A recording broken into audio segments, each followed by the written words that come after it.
Gênesis capítulo de número 12, quem achou, diga amém.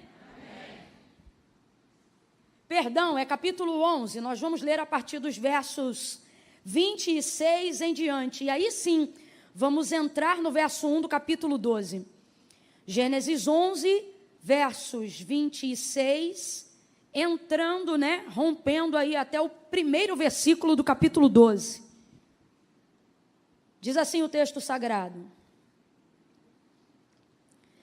Viveu Terá 70 anos, e gerou Abrão, a Naor e a Harã. E são estas as gerações de Terá. Terá gerou a Abrão, a Naor e a Harã. E Harã gerou a Ló. E morreu Harã, estando seu pai, Terá, ainda vivo na terra do seu nascimento, em Ur dos Caldeus. Abrão e Naor tomaram mulheres para si. O nome da mulher de Abrão era Sarai, o nome da mulher de Naor era Milca, filha de Harã, pai de Milca de Iscá. Sarai era estéril, não tinha filhos. Tomou Terá a Abraão, seu filho, e a Ló, filho de Harã, filho do seu filho, e a Sarai, sua nora, mulher do seu filho Abrão. E saiu com eles de Ur dos Caldeus para ir à terra de Canaã. Complete aí para mim, por favor. Para ir à terra de? Canaã. Para ir à terra de? Canaã. Mas quando chegaram em Harã, completa aí para mim, por favor, novamente. Quando chegaram em? Harã. Habitaram ali. E foram os dias de Terá, 205 anos, e morreu Terá em Harã. Responde para mim, gente, aonde morreu Terá? Ora, o Senhor disse a Abrão: sai da tua terra, da tua parentela e da casa de teu pai para a terra que eu te mostrarei. Diga amém por essa palavra. Amém. Feche os teus olhos, curve a sua cabeça. Coloque diante de Deus uma súplica pessoal aí agora. Peça ao Senhor que fale contigo. Peça ao Senhor que fale com você agora, de modo específico, direto, de modo que não reste mais nenhuma dúvida de que a voz de Deus hoje se manifestou pela sua palavra para responder questões suas, e até as questões que não aprouve a Deus ainda lhe trazer resposta, que Ele traga a paz que você precisa, para esperar o momento certo dEle falar. Peça isso agora. Você que está nos acompanhando agora pela internet, pelo canal da igreja, faça isso agora, onde quer que você esteja, dedique alguns segundos de olhos fechados, estabeleça uma conexão direta com o Senhor agora e peça ao Senhor que passe em revista o seu coração, a sua alma, a sua mente. Faça isso agora. Aproveite, ouça a minha voz, aproveite isso.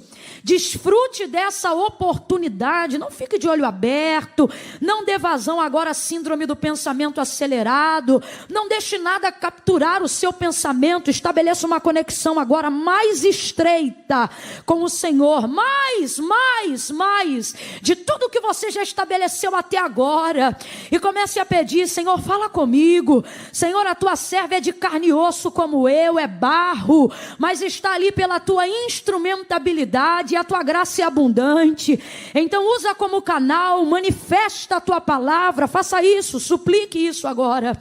Pai, no nome de Jesus, eu também levanto a minha voz em oração agora, e peço ao Senhor que todo o restante dessa noite, desse culto tão glorioso, que estamos te oferecendo aqui, seja também um culto onde o Senhor venha nos responder pelo poder da tua palavra, que nenhum coração aqui saia duvidoso, que ninguém que está em casa fique confuso, mas pelo contrário, que pelo poder e autoridade da tua verdade que liberta, que transforma, que ninguém aqui saia cocheando em dois pensamentos, mas que decisões sejam tomadas, decisões assertivas, que o teu nome seja glorificado, o coração que estava inquieto possa alcançar paz, a pessoa que entrou aqui ou está em casa se sentindo pesado pela manifestação de encantamentos, de palavras ao contrário, eu te peço, manifesta a tua palavra, porque a tua palavra sim tem poder para no nome de Jesus Jesus, destruir toda a força do mal.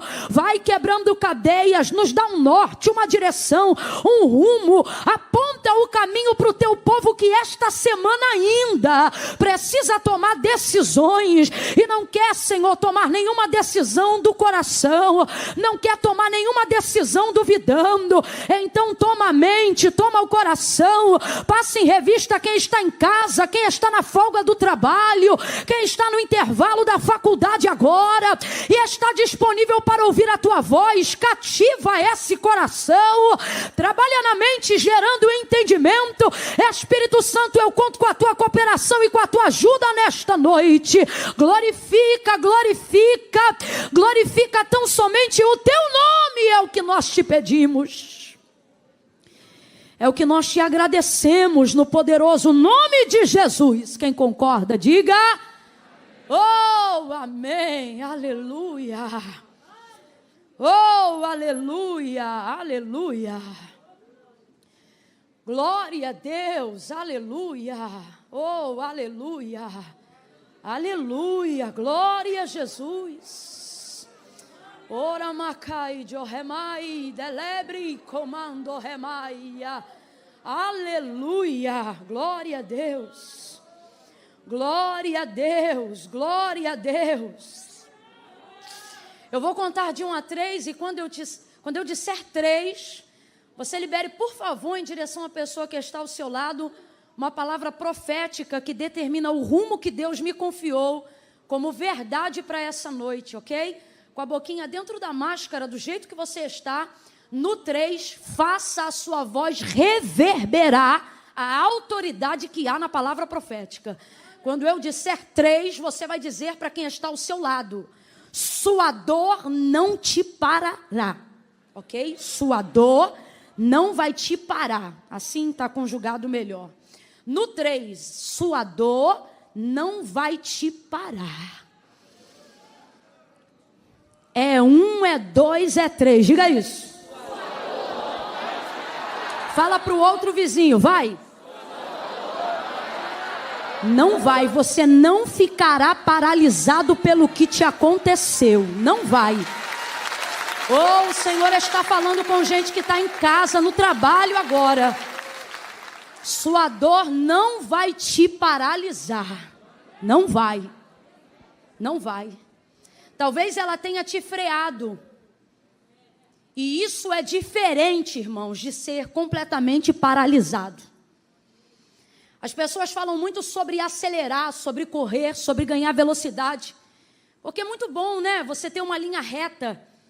Quem aqui gosta de dirigir e tem a oportunidade de estar numa estrada boa e perfeita, não é só um nível de adrenalina, tem também um nível de prazer, você poder colocar o carro em um nível de velocidade que te gera realização, né? Com segurança, sem buraco, sem quebra-mola, sem placa, sem pardal. Imagine uma pista tremenda, uma Ferrari na sua mão, oh meu Deus. Sentado do teu lado só o anjo do livramento, né? A gente vai embora. Então, a maioria das mensagens que a gente ouve, seja na casa de Deus ou sejam até palavras e palestras motivacionais, é bom, a gente fica feliz quando vê alguém nos dando ânimo para acelerar, para correr, para avançar, né?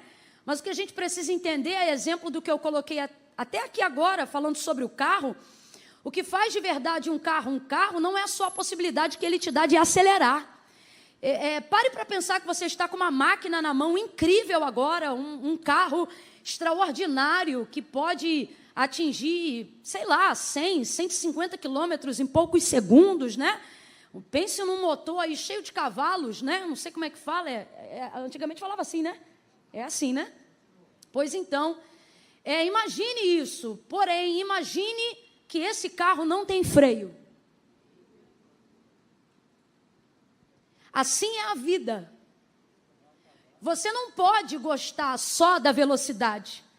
Só aqui quem já precisou do freio sabe da importância do freio. Então, às vezes, a gente vê gente acelerando e quando a gente freia, a gente pensa que acabou e começa a se sentir o tempo todo atrasado em relação a todo mundo. Por exemplo, existem lugares específicos, lugares estratégicos, que para você entrar, na minha época de autoescola, a gente tinha que treinar bastante a baliza, porque ela era praticamente onde todo mundo reprovava no dia da aula. Então tinham muitas estratégias, e o que você mais trabalha na baliza é ré e freio. E são coisas que quando a gente usa exemplo da vida, as pessoas não querem utilizar. As pessoas, por exemplo, acham que andar de ré é sempre andar para trás, só que ré também é uma direção. Você quer ver um exemplo interessante sobre isso? Quando Agar falhou, Agar, a serva de Abraão e Sara, e ela começou a ficar rompante por causa da gravidez, que foi autorizada por Sara e Abraão, mas obviamente ela não estava preparada para lidar com aquilo. Um dia, então, ela sai errante pelo deserto. Isso significa sem destino, sem rumo, sem direção, carregando no seu ventre uma semente de Abraão, e por causa disso sendo supervisionada pelo olhar do próprio Deus, que envia um anjo e encontra com ela no deserto de Sur, aonde ele vai orientá-la que se ela quiser continuar seguindo com a vida dela, a direção que o anjo dá para ela é para voltar. Agora olha que interessante, Sur significa muro, então esse é o mais longe que Agar conseguiu chegar no dia que fugiu. Qual foi o mais longe, Camila? O mais longe que ela conseguiu chegar foi no deserto do muro. Porque sem direção, os lugares mais longes que a gente pensa que pode chegar, na verdade nos limitam. A gente não consegue a partir daquele ponto ir para lugar mais nenhum. E o anjo vai chegar ali para dar uma direção para quem outrora estava andando errante. Ela pensa que vai morrer, então ela vê o anjo do Senhor e ela diz, eu vi o Deus que me vê, ele dá água para ela. Ela fica de pé e então ele vai dar para ela uma direção. Completa aí, por favor, gente. Ele vai dar para ela uma direção. Só que a direção que ele dá é contrária ao tipo de caminho que ela desejava seguir. Até porque na casa de Abraão e Sara, o texto diz que Sara maltratava Agar. Então o anjo chega agora para Agar no deserto e diz para ela, volta pelo caminho que tu vieste. E te humilha debaixo da mão da tua senhora. Então ela está tendo que voltar para um lugar que não deixa ela confortável depois de ter fugido de lá. Parece tudo contrário, mas foi a direção que o céu deu para ela. Então, se Agar fica envolvida só no orgulho de querer seguir, se Agar fica envolvida só no ego de não querer mais se sentir atrasado em relação a ninguém, ela não ia passar no deserto do muro aqui, ia viver, dando com a cara no muro. É por isso que tem ministério que só dá com a cara no muro, palavra que só bate no muro, vida que só vive no muro. É gente que tem tudo para crescer, mas está limitado. E às vezes você não entende por quê. Sabe qual é às vezes o motivo? É porque aconteceu algo e a direção de Deus foi volta. Só que o que a gente tem que entender é que quando é Deus que diz volta, até voltar é como se andasse para frente. Até a direção da ré de Deus atende um caminho, um propósito e uma finalidade. Então veja, para a vida de Agar seguir, ela teve que voltar. É por isso que o carro, como exemplo aqui do que estamos falando, mesmo sendo utilizado para que possamos avançar em altas velocidades, ele se torna uma máquina de morte se não tiver freio. Se não tiver uma marcha que tenha força para fazer andar para trás. Meu pai era mecânico. Sabe qual é a marcha mais forte? Qual é a marcha mais forte? É a ré. Não é a primeira, é a ré. Tanto que eu vi já carro velho para poder conseguir subir o morro, ter que subir de ré, porque tem mais tração. E isso por quê? Porque voltar nunca é fácil. Voltar é muito difícil. E Camila, por que você está falando isso? Porque é impossível que você tenha uma vida que só ande em alta velocidade.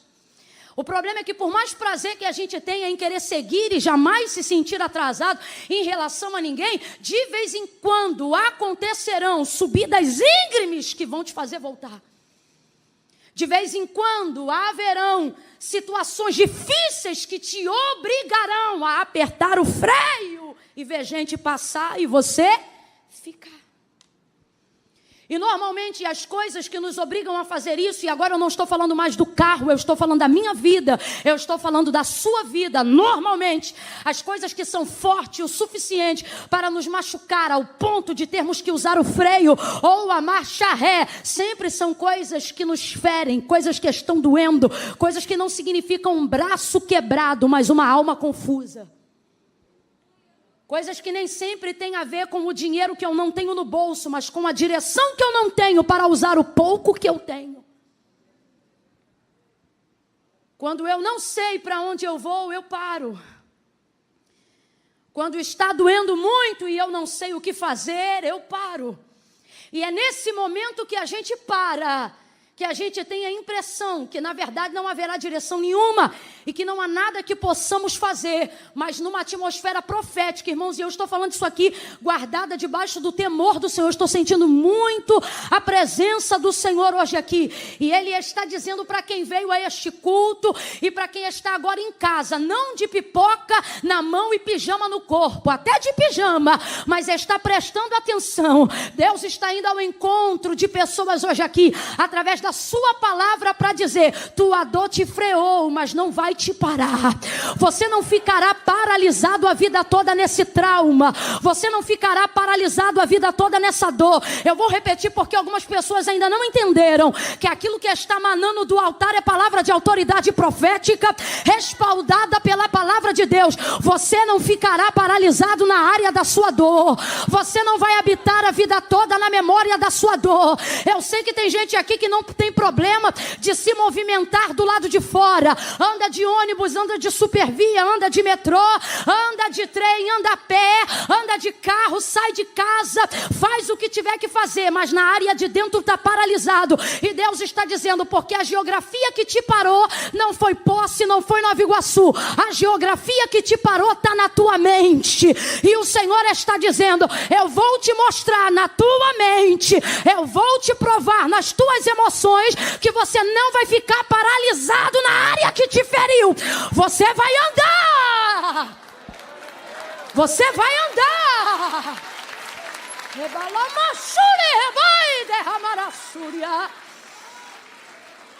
O contexto da história que nós acabamos de fazer menção, a gente vai ver Deus provando essa realidade, ou seja, tornando o que nós estamos aqui profetizando real na vida de Abrão. Você desculpa se ao longo da mensagem eu falar o tempo todo Abraão, mas é porque você sabe, desde que Deus trocou o nome dele, essa se tornou a popularidade do seu nome. Mas aqui é ainda antes do encontro dele com a voz do Senhor. Então ele era Abrão, já casado com Sarai, que também não era Sara, era Sarai. E o texto conta que Abraão era um dos seus 3 irmãos, que seu pai Terá teve. Então, só para a gente entender, porque de vez em quando na genealogia, quando a gente lê o filho do fulano, do ciclano, do beltrano, tem hora que a gente acha que não está entendendo mais nada, mas dá para entender. Terá era pai de Abraão. Então, vamos lá, qual era o nome do pai de Abraão? Terá. Terá teve 3 filhos. O primeiro, Abraão, que é o Abrão. O segundo, Naor. E o terceiro, caçula, chamava-se Arã. Então, vamos lá, quantos filhos Terá teve? Quem lembra o nome dos 3? Perfeito. O texto diz que Arã, justamente o caçula, o mais novo, porém extremamente frutífero, porque o primeiro a gerar filho não foi o do meio e nem o primogênito, mas o caçula chamado Arã, que gerou então a Ló, que é neto de Terá e por então sobrinho de Abraão, aquele Ló. Mas agora você vai entender por que que Ló é tão enxertado na convivência de Abraão. E por que é tão difícil trazer esse nível de separação entre eles dois? Porque, na verdade, Ló é o filho de Arã. E Arã é o caçula que o pai Terá perdeu enquanto ele ainda era vivo. E você sabe que numa ótica biológica e até emocional, é extremamente indevido que pais sepultem seus filhos. Não que seja prazeroso um filho sepultar um pai, mas pelo menos segue o cronograma lógico da vida. É natural com que filhos sepultem os pais, mas é extremamente traumático e aterrorizante, é impensável, é o tipo de dor que só quem passa pode transmitir com realidade, a dor que é um pai e uma mãe ter que sepultar o seu filho. E foi isso que aconteceu com Terá, pai de Abraão. Ele teve que sepultar o seu filho caçula. O texto não diz qual foi a área da sua morte, porque, irmãos, existem coisas que não importa como foram feitas, só importa que aconteceram. E isso é o suficiente. Então, Arão, filho caçula, foi o que deu primeiro um filho à sua casa. Então, ele deu o primeiro neto a Terá, pai de Abraão. Depois de um tempo, então, ele morre e fica Ló, sobrinho de Abraão. Quando Arão morre, vamos lá, completa para mim, quem morreu? Quando Arão morre, Terá fica extremamente desgostoso. Ele fica, e qualquer pai aqui compreende a situação dele. Não é uma questão de ter muita força, pouca força ou muita resistência. É um golpe que a vida lhe deu e ninguém está preparado para viver esse tipo de golpe. Então, quando isso aconteceu, qual é a terra do seu nascimento? Ur dos Caldeus. É ali que todos habitam, é ali que a família está presente. Só que depois da morte de Arã, Terá não suporta. E ele precisa mudar a sua geografia. Porque o texto diz, terra do seu nascimento. Então ali eles não viveram apenas um tempo de aluguel. Ali eles não estiveram apenas um tempo de passagem. Mas ali nasceram os pais de Terá. Ali nasceu Terá. E ali nasceu também a sua geração e seus filhos. Ali nasceu o seu neto Ló. Então aonde ele olha, está ali a memória da sua dor. Para cada canto que ele observa, está ali uma lembrança que foi construída em conjunto e não isoladamente. E está extremamente difícil de administrar essa situação. Então, quando a sua geografia se torna a área da sua dor, não há nada de ilógico, é extremamente natural, compreensível e indicado. Saia dessa geografia.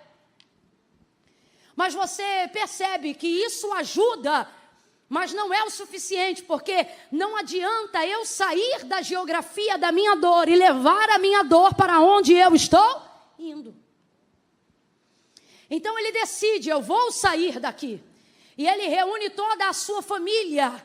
E ele diz, olha, nós vamos sair daqui. Vamos sair daqui, pai? Sim. E vamos para onde? Ele diz, nós vamos para uma terra muito boa, uma terra chamada Canaã.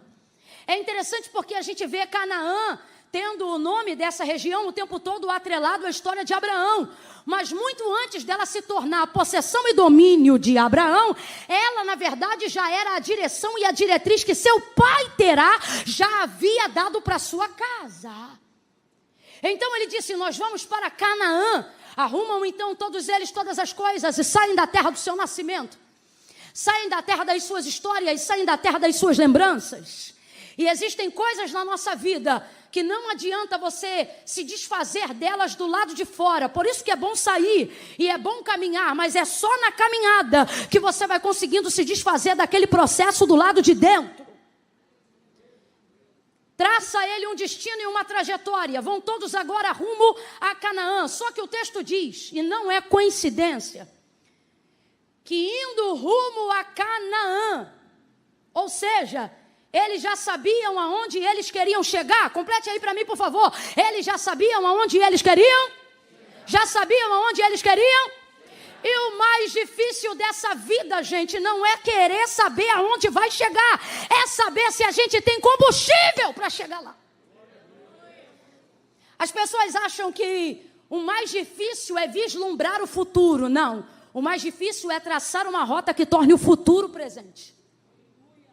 Eu vou falar algo aqui que não é romântico, mas é bom que tenhamos um choque de realidade para que sonhos se concretizem. Camila, eu não entendi desse jeito. É bom que tenhamos um choque de realidade para que sonhos se cumprem. O que eu quero lhe dizer é que não é difícil você saber aonde você quer chegar. 80% das pessoas que estão aqui, se tivéssemos com ela um diálogo, uma entrevista de 5 minutos e perguntássemos a ele ou a ela, meu irmão, qual é o seu sonho? Ele não teria dificuldade, talvez até vergonha, mas dificuldade de saber qual é o sonho dele, ele não teria. 80% das pessoas aqui têm um sonho, 80% das pessoas aqui têm um vislumbre do que desejam ter no futuro. Eu não estou falando sobre capacidade para ter. Quando você pergunta para uma criança o que ela quer de Natal, o que ela quer de presente, ela não sabe, por exemplo, quanto custa uma passagem para Disney. Ela só olha e diz, eu quero ir para Disney. Então nós estamos falando de um campo lúdico de sonhos. Quando você pergunta para alguém sobre um campo de possibilidade, ou você nunca se imaginou rico na vida? Rapaz, esse negócio de imaginação, isso é tão forte, que eu me lembro que lá em casa, quando a gente se imagina bilionário, a gente começa a brigar por um dinheiro que nem existe. A gente começa, não, porque eu ia ter isso, eu ia fazer aquilo, aí o outro se mete no sonho do outro, diz assim, mas tu é muito burro, tu não tinha que fazer isso, tu tinha que fazer aquilo, o dinheiro é meu, eu faço o que eu quiser. Eu digo, calma, gente. o dinheiro não existe. Porque num campo aonde tudo é possível, aonde eu falo de sonho, aonde eu quero chegar, não é difícil colocar isso em palavras, não é difícil colocar isso em sentimentos, difícil é tornar essa trajetória uma realidade. Então é sobre essa perspectiva que eu preciso lhe dizer algo. Para a realização de um sonho, você precisa de muito mais do que um sonho. Falamos de sonhos e nos lembramos na hora, por exemplo, de José. Lembramos-nos dos seus irmãos rotulando ele, dizendo: "És lá, vem o sonhador mó", porque ele teve 2 sonhos. Quantos sonhos? 2 sonhos apenas que ele contou ao seu pai e aos seus irmãos. Sonhos esses que ele não sonhou por vontade própria. Sonhos esses que eram vislumbres proféticos de onde Deus o colocaria.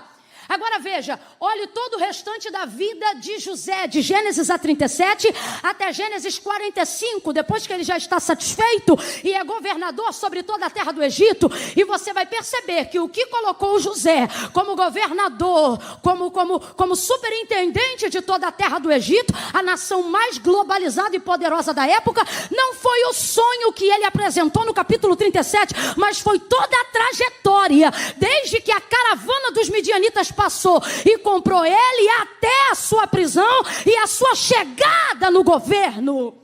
Então preste atenção, dizer aonde eu quero chegar não é difícil. Difícil é acreditar que existem caminhos que vão me fazer chegar lá. Olhe para quem está ao seu lado agora e diga para essa pessoa: existem caminhos. Não, está fraco, diga: existem caminhos. Eu não vim aqui te desanimar não, eu só vim dizer a forma correta de fazer. Existem caminhos de ser quem você deseja ser. Existem caminhos para chegar aonde você quer chegar. Existem possibilidades reais e tangíveis para você se tornar realizado, realizada na área que você deseja. Existe uma ponte que te liga ao teu presente e ao futuro que você deseja ter. Existe um meio que te faz chegar aonde você deseja chegar. É por isso que você não pode sobreviver só pelo desejo de chegar, mas você precisa ter força e ter ânimo. Para quê, Camila? Para chegar? Não, para aguentar a viagem. Porque é na viagem que o seu coração vai se revelar. É na viagem que você vai perceber que não era tão forte quanto imaginava. É na viagem que você vai conhecer pessoas que não estavam no plano. É na viagem que você vai ser traído, talvez vendido. É na viagem que o pneu estoura. É na viagem que o combustível acaba. É na viagem que imprevistos acontecem. Só que quando o sonho é real, o que acontece no caminho não te para. Oh, meu Deus do céu! Terá sai de casa tão animado, terá sai de casa tão feliz, terá sai de casa tão focado, leva a família inteira, e ele traça uma rota. Completa aí, meu povo, ele traça uma. Só que na rota que ele traçou, na geografia que ele traçou, ele coloca no seu GPS uma parada num lugar que se chamava Arã. Qual era o nome do filho que morreu? Qual era o nome do lugar que ele parou? Arã. Pode deixar aqui, pode deixar. Arã. Não é coincidência. Na rota do lugar que você quer chegar, você vai encontrar com coisas que te lembram do que você quis fugir. Por que, Camila? Porque Deus ajuda a mudar a sua geografia, mas não faz mágica para você esquecer do seu trauma. Qual é a forma que Deus trata do meu trauma? Não é jogando no mar de esquecimento, é me dando condições de administrar a minha dor. Não significa que você não vai sentir mais, só significa que sentindo ou não sentindo, você vai continuar caminhando. Eu não vim contar uma mentira para você e nem me aproveitar de um ambiente profético, onde a gente sabe que acontecem coisas sobrenaturais, para dizer que Deus vai arrancar da tua mente o luto, para dizer que Deus vai tirar de você a memória das pessoas que você amou, para dizer que você jamais vai se lembrar quando foi traída pelo seu marido, para dizer que você jamais vai se esquecer da empresa que você tinha e que faliu. Eu não sei qual é a área da sua dor, eu não sei quem você sepultou, eu não sei qual é o tipo de tristeza que a sua alma foi marcada, mas está numa atmosfera espiritual, não traz de você desmemoriamento. E por que mesmo assim você entra nesse sobrenatural? Porque aqui, irmãos, tem tanto poder, tanto poder, tanto poder, que eu não preciso esquecer para continuar. Eu só preciso aprender a administrar. O que é isso? Eu vou lembrar, mas vou chegar assim mesmo. Eu vou lembrar, mas não vou parar de caminhar. Deus trouxe gente hoje aqui para dizer: você não vai habitar na memória da tua dor. Eu vou te arrancar de lá, Abraão.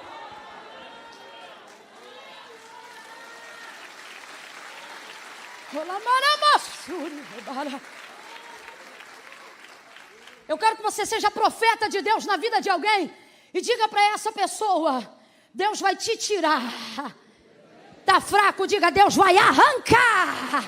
Diga: Deus vai arrancar você da geografia da sua dor. Deus não vai te deixar se aposentar no lugar que te faz mal. Deus não vai deixar você terminar os teus dias no lugar que te faz sofrer.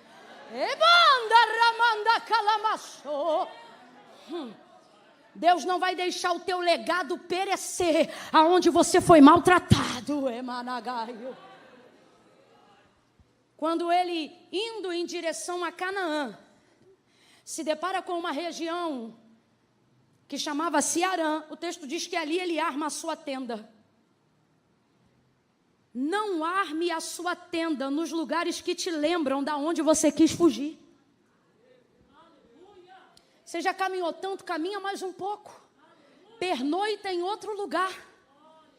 Mas não se permita parar no lugar que você pediu a Deus forças para sair. Está entendendo o contraponto, gente? Está entendendo a analogia? Não era bom armar tenda ali, mas era muito familiar. O texto não diz que era cansaço, nem fome, nem água. Simplesmente, ao chegar em Harã, armou ali a tenda. Porque existem coisas ligadas no nosso cognitivo, na memória da nossa alma, no subconsciente da nossa mente, que fazem a gente identificar determinados ambientes como familiares, que fazem a gente ter a sensação de que estamos prontos para repetirmos história. Só que Deus trouxe alguém hoje aqui e Ele está dizendo: eu não te chamei para repetir história. Então eu até entendo, o pai de Abraão terá, e isso não é uma crítica, porque como eu disse, só quem viveu essa dor que sabe. Eu entendo ele ter armado a tenda ali para passar, mas não conseguir sair de lá. Ele ficou, e como ele ficou, todo mundo fica. Porque a família saiu junto e está andando junto. Só que o texto vai dizer que ali ele parou e ali ele também morreu.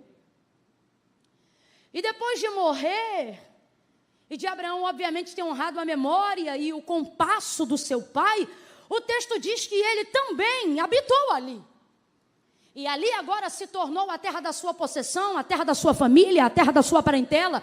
Ao contrário do que as pessoas pensam, o Senhor não tirou Abraão necessariamente da terra de Ur dos Caldeus, mas especificamente de Harã, o lugar onde morreu seu pai. E ali ele ficou revivendo uma situação, uma trajetória, uma dor que tinha a ver com ele, mas esta não é a história dele. O texto começa dizendo que esta história é do seu pai. Você está entendendo o que Deus está falando? Existem coisas que serão inevitáveis de você passar, porque tem a ver com o ambiente que você foi inserido, com os relacionamentos que você criou. Mas Deus está dizendo, isso foi um freio, agora não queira reviver uma história que não é sua. E a voz do Senhor se manifesta, Abraão.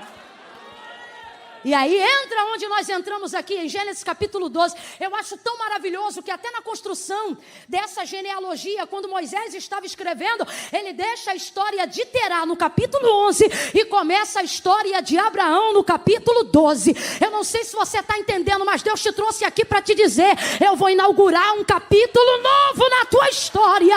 Oh, meu Deus do céu! Olha para quem está do teu lado com carinho e diga: Deus vai virar a página.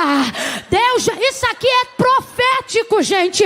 Olha para quem está do teu lado e diga: você não ficará. Vamos embora, prega isso, diga: você não ficará no capítulo que seus pais ficaram. Deus está dizendo: você vai honrar a memória deles avançando, você vai honrar a família avançando, você vai chegar aonde eles queriam ter chegado, você vai romper além de onde eles foram. Se você é pai e mãe, levanta a mão. Se você quer ser, bota a mão no teu ventre, minha filha. Deus está dizendo: seus filhos vão chegar onde você nunca imaginou chegar. Eles vão romper lugares absurdos. Aleluia! Oh, glória! Você tem que ter uma conversa na tua casa. Se seus filhos são pequenos, conversa com eles. Fala qual é o futuro da tua família. Fala onde você deseja chegar. Fala qual foi a direção que Deus deu para tua casa. E deixa claro para ele dizendo: ó, eu vou aqui, ó. Mas se acontecer qualquer coisa no caminho, você está habilitado para ir além. Eu estou liberando isso aqui na autoridade do Espírito Santo de Deus. Você vai além daquilo que te feriu. Você vai além da memória da sua dor. O que paralisou sua hereditariedade não vai paralisar você. O que a tua hereditariedade não viveu, você viverá. Aquilo que eles não realizaram, você realizará. Você será a obra perfeita e completada daquilo que Deus iniciou com o sobrenome da tua família. Recebe isso no teu sangue, recebe isso na tua mente, recebe isso no teu ventre, recebe isso na tua semente. Você vai além. Você vai além. Você vai além, você vai além, você vai além. Oh, meu Deus, aponte para alguém e diga: você vai além. Agora não seja só profeta para ele, seja para você também. Bata no seu peito e diga: eu vou além, eu vou além, eu vou além. Os que esperam no Senhor renovarão as suas forças, subirão com asas como de águia, correrão e não se cansarão, caminharão e não se fatigarão. Os jovens certamente se cansarão, os mancebos serão apressados e cairão, mas você é a águia do Senhor, você é serva montês, você vai além, irmão.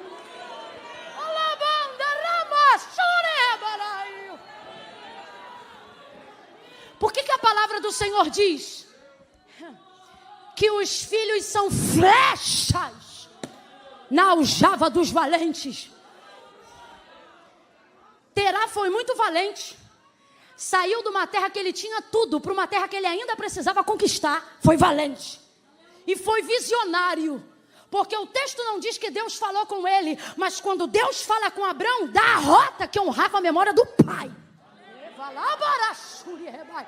Ou seja, era um homem que tinha direção.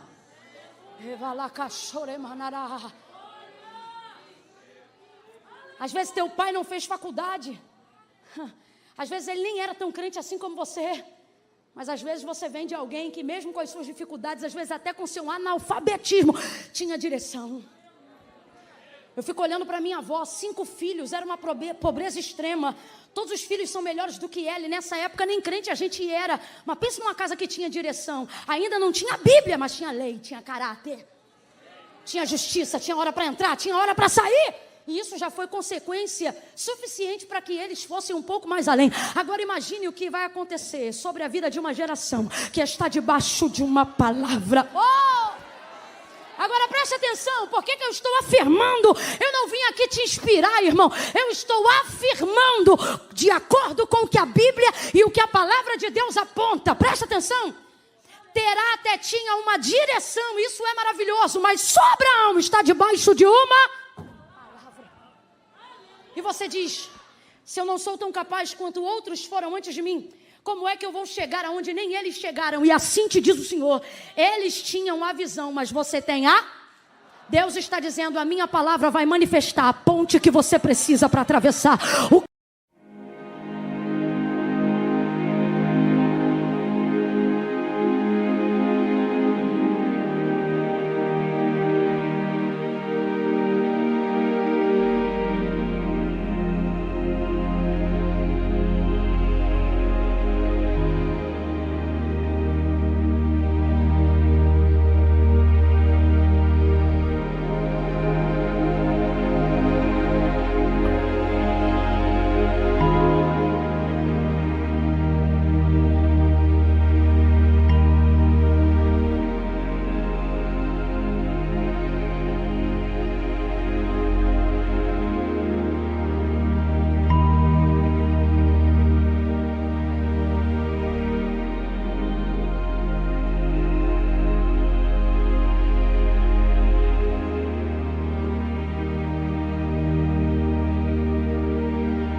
caminho que você precisa para trilhar.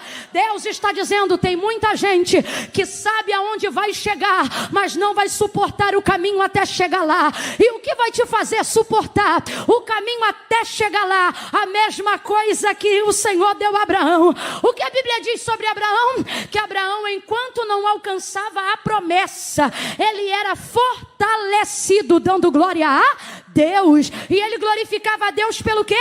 Pela palavra da promessa. Deus está dizendo: é assim que aqueles que estão debaixo de uma palavra chegam aonde eles têm que chegar. Enquanto alguém só tem o lugar, você tem o combustível para chegar lá. Deus está dizendo: você vai caminhar para lá dizendo: glória a Deus, glória a Deus, glória a Deus. E quando alguém disser: rapaz, você não está perdido, não estou perdido não. Mas por que teu Waze está desligado? Porque a bússola que está traçando a rota da minha chegada não está no Waze, não está no Google Maps. Eu estou debaixo de uma palavra e vou alcançar a terra da promessa, glorificando ao Deus que me liberou a palavra. Abraão vai sair agora de Harã, vai sair da terra que então se tornou a da sua parentela. Ih, Jesus, o que houve? Vai sair de lá e vai para a terra que o Senhor vai mostrar. Agora responde para mim: Abraão sabia qual era a terra? Não, porque o Senhor diz assim: vai que eu vou te mostrar uma terra. Então, quando a voz de Deus se manifesta a Abraão, o Senhor diz assim: ora, o Senhor disse a Abraão: sai, diga comigo, sai.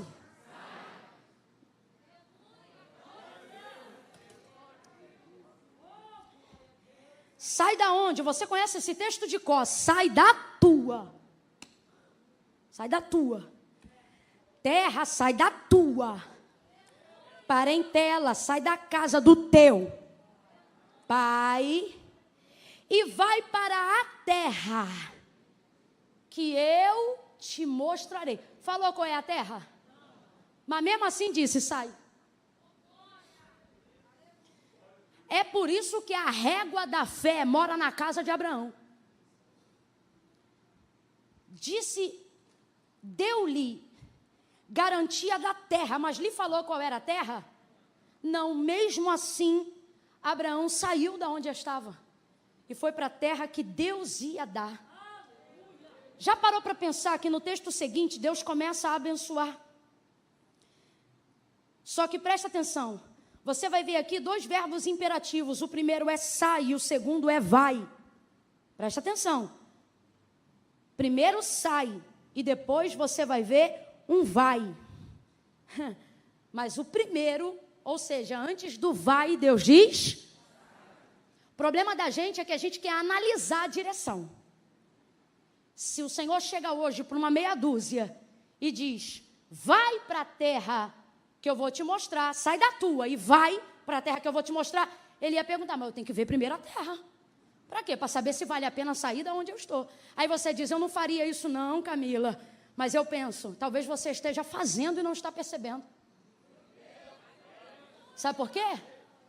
Porque você está tão apegado a essa terra, que você pensa assim, essa terra é minha. E de fato é. Isso aqui, irmão, é escritura lavrada na mão. Em prol de um lugar que eu não sei nem se tem casa, porque ele só está garantindo a terra. Só para a gente entender.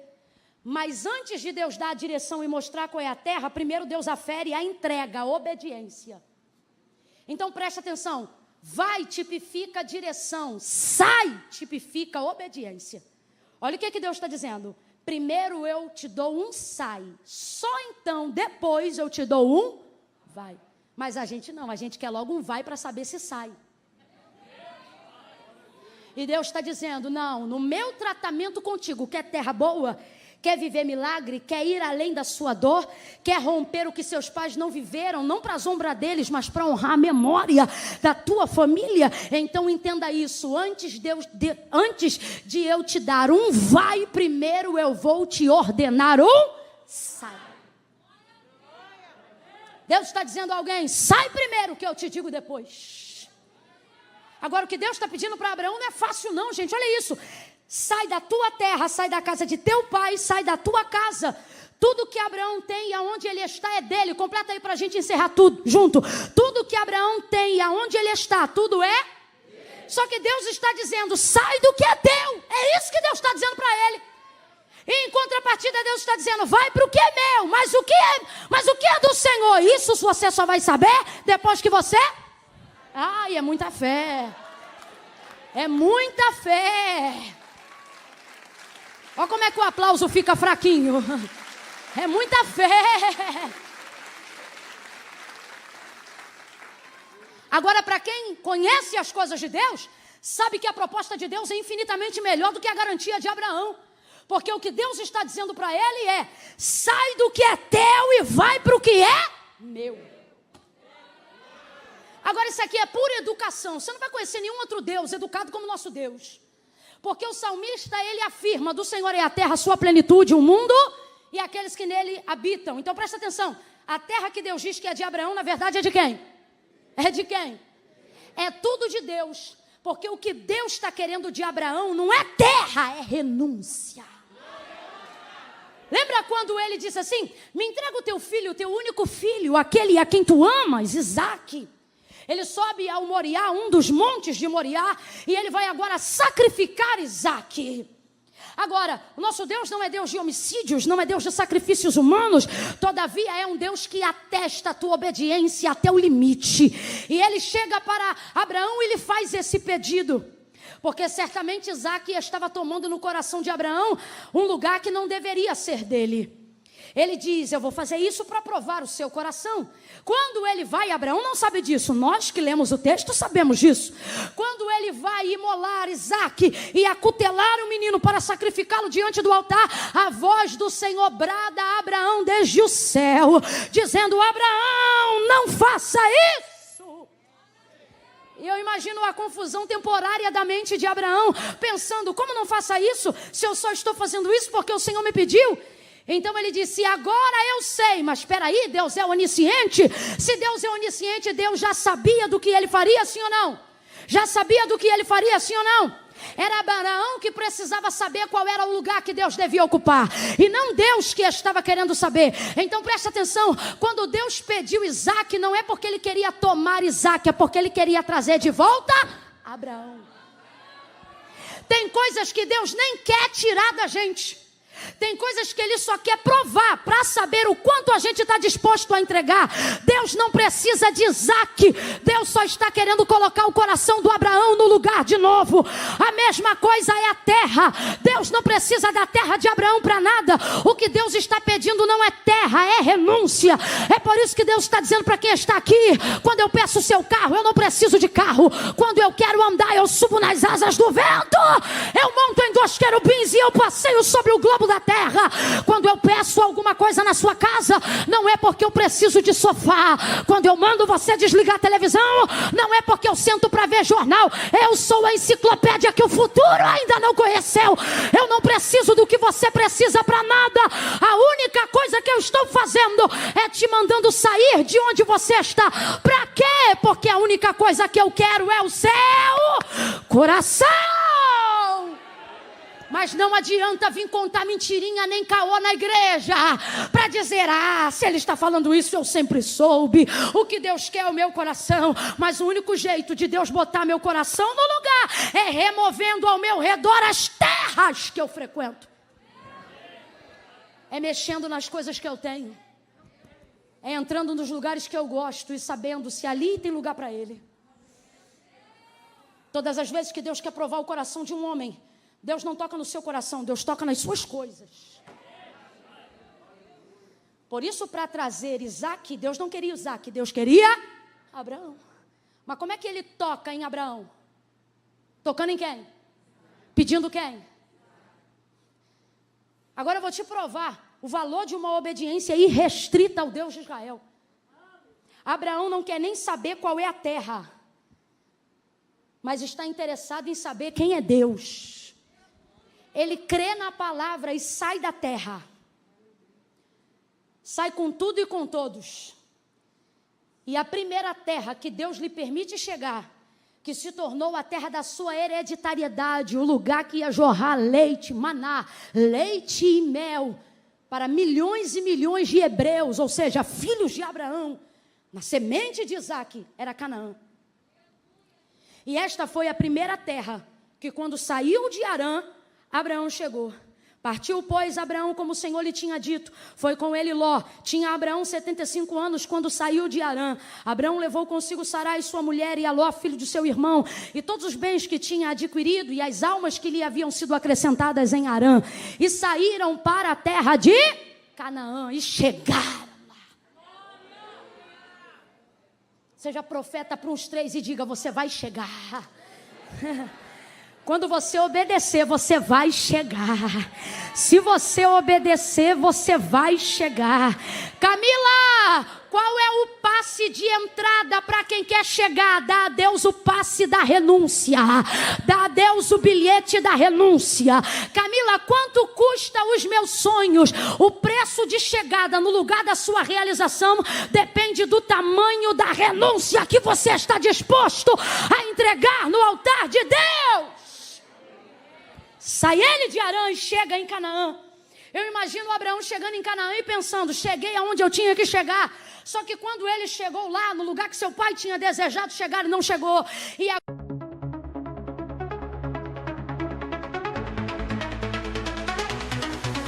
In a bustling town where sidewalks meet, an elderly lady steps into the street. Her hands shake gently, her pace is slow, but she's not alone, there's a friend in tow. With eyes so bright and a wagging tail, a loyal companion so fierce yet frail, guiding her steps in the evening glow, keeping her safe wherever they go. With eyes so bright and a wagging tail, a loyal companion so fierce yet frail, guiding her steps in the evening glow, keeping her safe wherever they go. A furry guardian walking by her side, and the rush of the world, there's no need to hide. With every bark and every bound, they navigate this bustling town.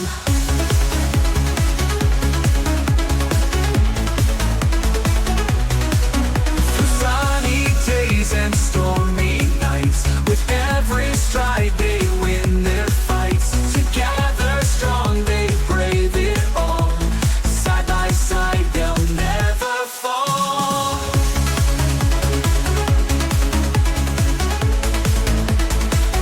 In the heart of the city, where lights are bright, they walk together through day and night.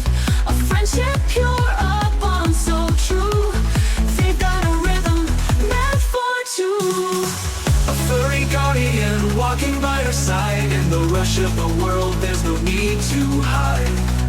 With every bark and every bound, they navigate this bustling town. This bustling town. Ooh, this bustling town.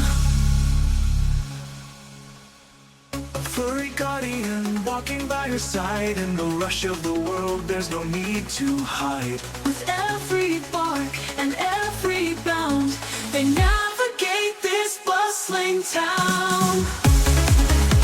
Bustling town. This bustling town. Ooh, this bustling town. This bustling town.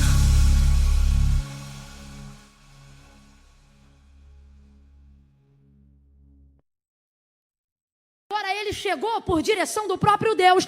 A primeira coisa que ele faz antes de armar uma tenda, ou seja, antes de armar uma casa, a primeira coisa que ele faz é erguer para Deus um altar. Para agradecer por ter chegado. As primeiras atitudes que você toma no lugar que você chega determina aonde você ainda pode chegar. Por Abraão ter armado primeiro um altar ao invés de uma tenda, Canaã, que foi destino de muitos, para ele foi só lugar de passagem. Agora você vai entender, sabe por quê? A coisa que Deus mais deu a Abraão foi terra. Deus deu a Abraão mais terra do que filho, Deus deu a Abraão mais terra do que servo, Deus deu a Abraão mais terra do que ouro, Deus deu a Abraão mais terra do que prata, Deus deu a Abraão mais terra do que joia preciosa, Deus deu a Abraão muita terra. A coisa começou assim, ó. Aonde você pisar a planta do seu pé, eu vou te dar. Cadê os rapazes aqui? Pode subir para a gente começar a encerrar junto. Isso. Vai, primeiro sai. Que Deus dá para a gente um vai. Ó, o que mais Deus deu a Abraão foi terra. E quando ele começou a caminhar com o Senhor se dirigia a ele dizendo assim, preste atenção na segunda promessa depois de Gênesis 12. O Senhor dizia assim para Abraão, Abraão, aonde você pisar a planta do seu pé, ali eu vou te dar por herança. Ali será possessão sua e da sua herança. Sabe o que Deus está dizendo? Eu não vou dar só para você, não. Eu vou dar para você, para os filhos dos teus filhos, para os filhos dos teus filhos e para os filhos dos seus filhos, nos seus filhos. Só que Abraão foi caminhando, aonde ele pisava Deus ia dando, aonde ele pisava Deus ia dando. Abraão parece pastor que abre igreja, né? Aonde ele ia pisando Deus ia dando, aí Deus dava ele saía, Deus dava ele saía, Deus dava ele saía, ele ia pisando. Aí ele foi envelhecendo, conquistando. O primeiro termo atribuído à riqueza antes de Jó, porque não conseguimos classificar a temporariedade de Jó. O primeiro termo atribuído à riqueza na Bíblia dado a um homem foi a Abraão. Porque, irmão, o que o pastor Amarildo estava falando aqui é muito sério. Vê um homem de fé, saiba que há ali um homem próspero. Olha isso. Aonde ele pisava, Deus dava. Onde ele pisava, Deus dava. Mas ele foi envelhecendo e já foi lhe faltando pernas para pisar a muitos lugares. Deus não deixou de dar a ele terra quando ele não tinha mais pernas. Por quê? Porque Deus não trabalha com o homem só onde ele pode pisar, mas o que ele é capaz de ver. Então, depois de um tempo, Deus já não dizia para Abraão: aonde você pisar eu vou te dar. Não, Deus dizia para Abraão quando ele chegava numa terra: Abraão, levanta a tua cabeça. Levanta a tua cabeça e olha o mais longe que você puder. E aí ele já não diz aonde tua perna pisar. Ele diz aonde a sua vista alcançar. Aonde a sua visão, é a tradução correta. Aonde a sua visão alcançar, ali eu vou te dar. Deus está dizendo: tem lugar que você não vai herdar com a sua perna. Tem lugar que você não vai herdar com as suas mãos. Tem lugar que é a sua visão que vai te fazer tomar posse do milagre. Aí Deus diz para ele: Abraão, aonde você aguentar ver, ali eu vou te dar por herança. Oh, toque uma coisa assim, mais forte, com cara de posse de terra, com cara de exército que vai entrar para tomar posse de uma terra. Deixa eu ouvir o baixo. Eu quero coisa forte. Não quero assim, quero outra coisa. Vamos mudar o termo aí. Jesus, ora por mim.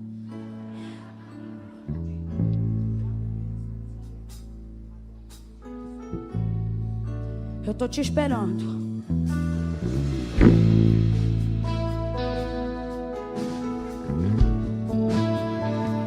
Ore bacachore mandaravas. Pare de me julgar. A palavra do Senhor diz que Deus habita no meio dos louvores. Tem uma direção que Deus vai te dar enquanto você adora, enquanto você glorifica. Oh, Deus me manda dizer: você vai além. Deus me manda dizer: eu não vou te deixar. Você não vai morrer no lugar da sua dor. Oh, suas últimas lembranças não será do que você perdeu. Quem recebe isso, levante a mão. As últimas lembranças da sua vida será do que Deus te fez conquistar. Será do que você alcançou. Recebe isso na tua mente. Você não vai ficar paralisado no lugar da tua dor. Suas últimas lembranças não serão do que você perdeu, mas será do que Deus te fez conquistar enquanto você caminhava. Caminha debaixo dessa palavra. Quem quer tomar posse